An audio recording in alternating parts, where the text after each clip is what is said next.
All right, you guys, what is going on? Good morning, everybody. All right, so as I make my way to work, I thought I would take the time out and, do a stream. I didn't get to really do any videos or streams yesterday because, I had a lot of work to do yesterday. Some stuff going on, some cool stuff going on. But I wanted to respond to what Claressa Shields had to say about Tank. And also, I'm going to respond to the video in which Claressa Shields basically talked about Laila Ali basically officially turning down the fight. And I'm going to go in on Laila Ali. And I'm also going to go in on you newfound fake Laila Ali fans who just wanted to jump on the bandwagon and attack Claressa Shields, especially you so-called sisters. Okay? Because y'all need to do y'all research. Laila started it with Claressa, sneak dissing her. And, I'm just going to set the record straight, as I should, because that's what I'm supposed to do. So for any of y'all that's gonna come on here trying to argue with me, you're gonna get destroyed and you're gonna get ethered because you don't know nothing about boxing. You just bandwagon jumping. So if you think you're gonna try to talk boxing with me and think you stand a chance against me when it pertains to this Laila Ali Claressa Shields thing, I highly recommend you don't do it because I will make you look bad. You forget I cover boxing. You forget that I'm a credentialed media member. That's what I do. So, I'm going to cook Laila Ali. And that's just real talk. But anyway, let's get back to Gervonta Tank Davis, in which Claressa called him scary. She pretty much was saying what a lot of people are scared to say about Tank, especially, his nut-hugging fans, that he's a coward. And, you got people trying to make these anti-hate against Tank videos. Like, please stop it. You can't justify this move Tank making. And to the boxers that's trying to justify it, you can't make that justification either. At the end of the day, whether you like it or not, the media and the fans help you get established, and they help elevate you. They help create your wealth by, one, talking about you, covering your fights, helping fans get familiar with you so they can buy tickets so they can come see you fight in person. Or at least they can follow you on whatever social media platforms you have. And as your popularity rises, the opportunity rises. So we don't want to hear this about Tank, because here's the thing. Tank was the one billed as the next big thing. They were saying he was this, he was that, he could take over the mantle for Floyd Mayweather, which Tank ain't no Floyd Mayweather. Okay, for Tank to sit up here talking about he gonna take this Jake Paul money and just run, well, he showed who he is. What happened to that fake 6-fight deal that you supposed to sign for $200 million? Okay, that was what about this hit list you had? Oh, I'm gonna fight all these dudes. Well, at the end of the day, the end all be all with people just justifying this fight. Tank is supposed to be an established fighter that sells out arenas and all this stuff, but yet he is taking second billing to a failed Disney actor that turned into a boxer. What more do you need? What more proof do you need? I'm gonna tell you something. that Lamont Roach fight really did something to Tank, whether people want to accept it or not.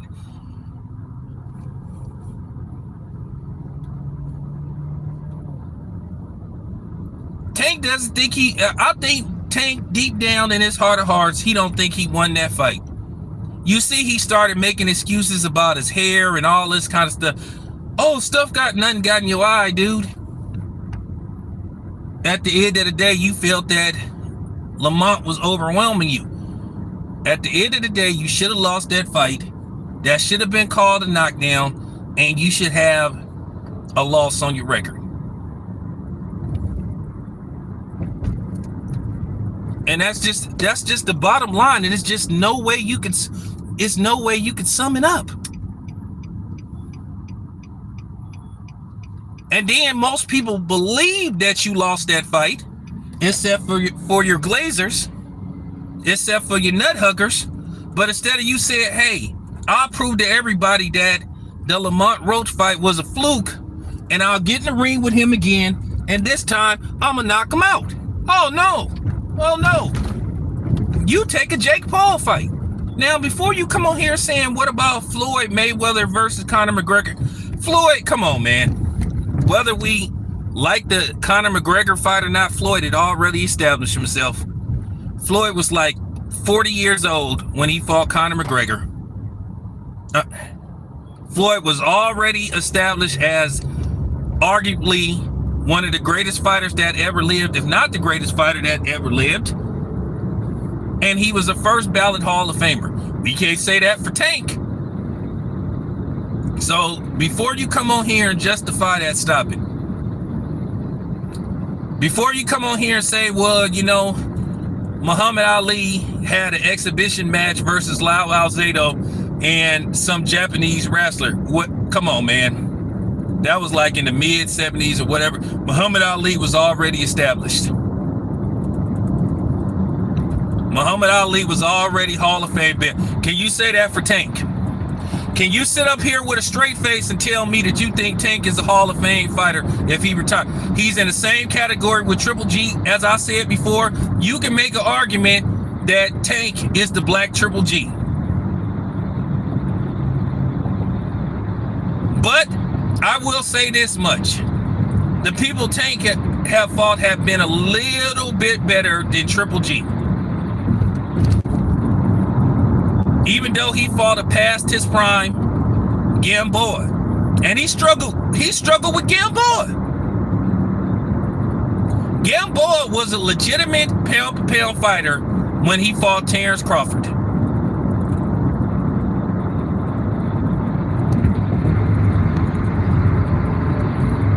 Okay, so let's get that out the way. So Gamboa's best years was behind him. So let's stop that. Mario Barrios, decent fighter, but at the same time, this is the same dude, and I think Mario Barrios is a decent fighter. I think he's a decent fighter, but at the same time,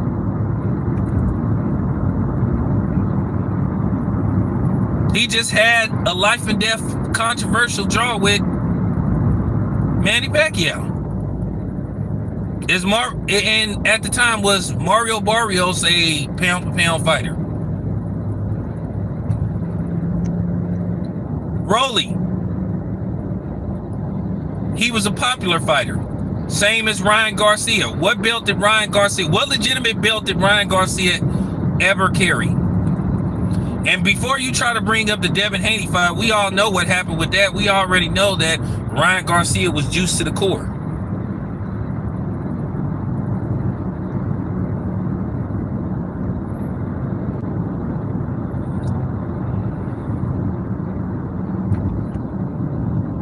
You know? That's just real talk. So I got an answer for anything you Tank fans is gonna come with. But then again, Tank told us who he was years ago. And then Leonard Ellaby has once popped up again trying to justify Tank ducking. And this is the reason for years why people had issues with people affiliated, or should I say heavily affiliated with Al Heyman, because they would always pull this, oh, it's not time yet, it's not time. It's not time. It's not time to fight Devin Haney. Not time to fight Shakur Stevenson. It's not time. Like, bro, well, when is it ever gonna be time? So you're gonna sit up here.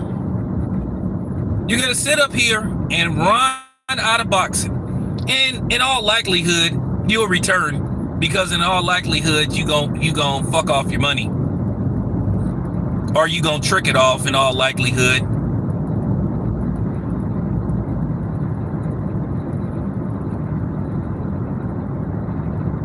I mean, damn, at least Triple G stuck around till he was like 38, 39 or something. I mean, man, you want to retire at 30? And then you got people talking about, the Tank hate is way too strong. Man, come on, man, stop it. So let me get this straight. We can't criticize Tank.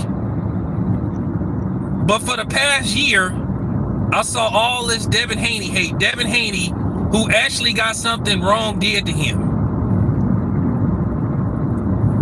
And then the sad part about it is, once again, you had black people that sat up there and gave Ryan Garcia a complete pass for saying that stuff he said.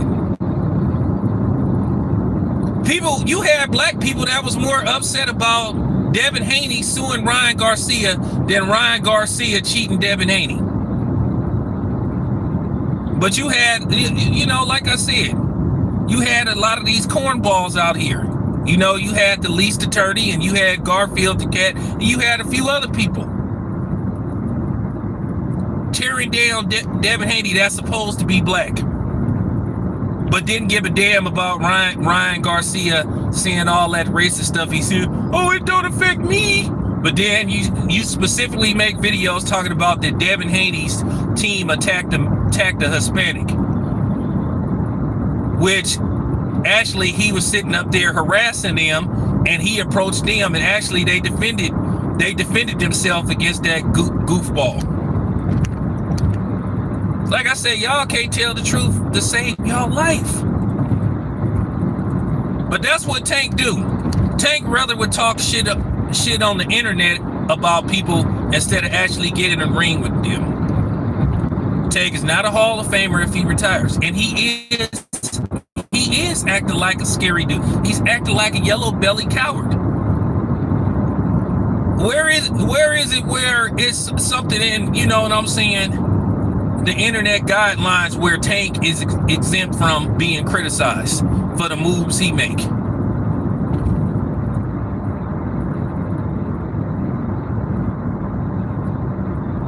That's what I don't understand. I didn't know that Tank is supposed to get a pass. So let me get this straight. Everybody is off limits. It's, you know what I'm saying, when it, you know. That's just real talk. Everybody is talking about Tank. Sorry, y'all, I gotta watch this traffic at the same time. So Tank is exempt. Tank is excused from being criticized. And to be honest with you, I think a lot of us should get credit for calling it right down the line. I think a lot of us. Because you accuse a lot of us black content creators of being biased. The same way I criticize Triple G's resume and other people's resume, I criticize Tank's resume. And at the end of the day, for Tank to sit up there and not be trying to fight legitimate pound-to-pound fighters who have been calling him out for years says a lot about him and his character and his lack of confidence. That's all Tank got, is a lack of confidence. No matter how tough he talked behind the internet and talked behind his pink fur coats and, you know, his purses, he ain't that dude, and he ain't acting like that dude. He ain't who he's been portrayed to be as, this, you know, balls to the wall street dude. I'm gonna say this again. Stop saying Tank is a street dude. Tank ain't no street dude.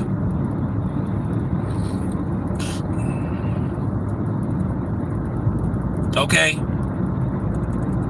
But then again, But then again, the imagery of street dudes then changed a lot over the years, because now snitching is cool. So maybe if Tank get involved in something where he snitch on somebody, then that might legitimize him as a street dude, because now, back in the day, kind of to a certain degree, street cred established you a little bit, got you a little respect among the streets. But now, with all this snitching and stuff, you don't want to say, it's kind of like now you don't even want to say you a street dude now, or that you came from the streets. But I'm from the era, you know, where people actually did what they said they did. I'm from an era where when people was actually on the streets, they was actually on the street. I'm from an era where if something went down, we didn't sit up there and film it and put it on the internet. Like I said, most of these dudes are actors. So once again, stop saying Tank is a street dude, because he's not a street dude.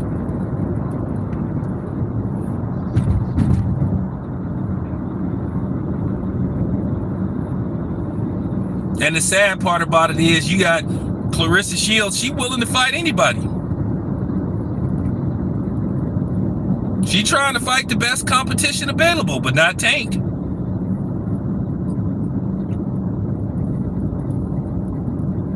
And when I hear people say, well, you know, before the Jake Paul fight came, oh, who the Tank for? Who,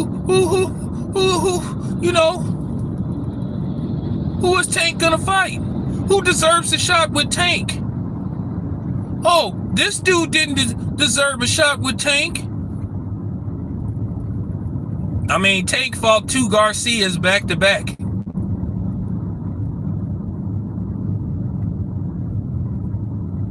But this is what was going on, because Tank was part of the final stage of the PBC on regular TV, when, for the most part, Al Heyman was refusing to, you know, for the most part, make big fights.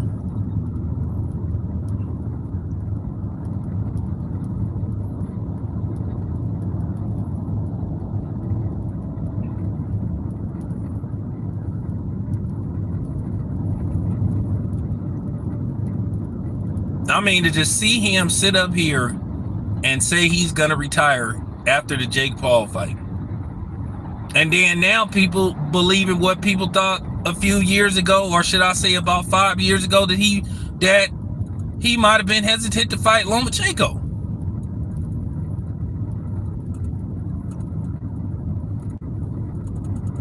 Now, yeah, he was going to fight Lomachenko last year because, well, you know, Lomachenko ain't what he was. Even though I think Lomachenko is an overrated fighter. But he was overrated enough for Floyd not to want to make that fight when Floyd was Tank's promoter.